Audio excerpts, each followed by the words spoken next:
What are some of the bigger events from history that you would keep focal in your mind today? 1913, the introduction of the Federal Reserve. 1913, the introduction of the Federal Reserve cast a dark shadow over humanity that caused us to become fiat slaves. Let me explain. In the 16th century, the feudal ages, when feudal lords used to own land and used to own their little kind of kingdoms, the peasants would come and they would work on the land in exchange for what? Food, safety, security, and a place to live.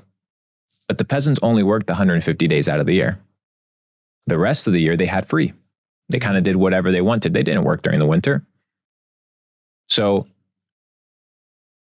why is it that all these free people are working 300 days out of the year and have nothing to show for it except the exact same things that the slaves, or the peasants back in the day had to show for it, which was food, maybe a little bit of security, maybe not if you're in London, right?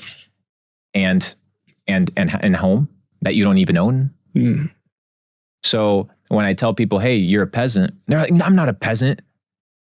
Okay, you're worse than a peasant. You're a fiat slave because you're working and running around in that rat race that was constructed, right, to keep you subjugated and controlled. Because the people, well, whether it's the bankers or the people that kind of control the narrative, and it's not just one individual, it's thousands and thousands and thousands of people and lineages and dynasties and that understand how to control individuals, realize that it's a lot better and easier to have a slave work for you under the premise that they're free and that they're working for themselves than to whip them into submission, because it's not ROI positive to whip your slave into submission, to demoralize him, to make him weak. No.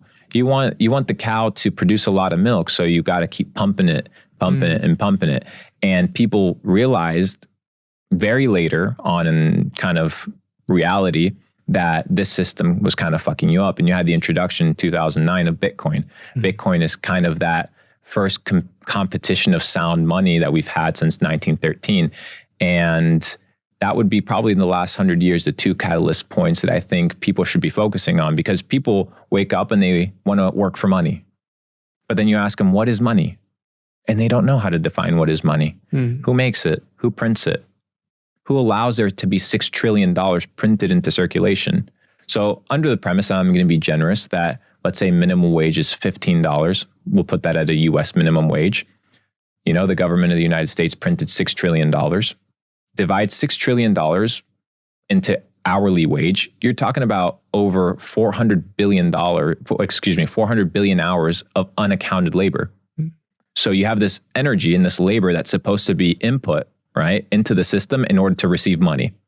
But what happens if you input fake money? There's no work that validates it.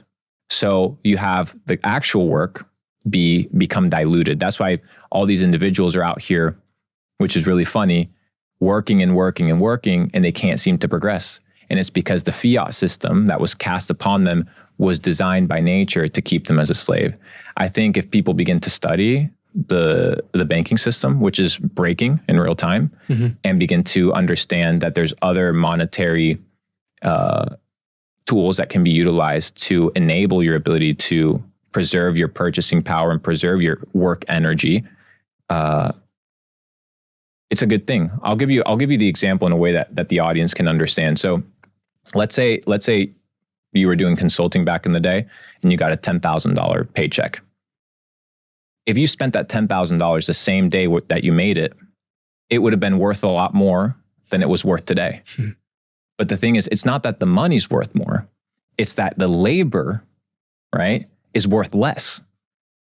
So the labor is correlated to your purchasing power, not to the dollar amount. So that $10,000 in 2010 today is $7,000. And it's only been a decade. So where is it headed? Do you think it's only stopping? Do you think they're not going to print any more money? The Federal Reserve is one of the biggest scams perpetrated on humanity, and that takes you down the rabbit hole. It's a great starting point. Do you think it's intentional from the very beginning? Yes, brother. Fiat system is designed to fuck you. What's the alternative? Bitcoin.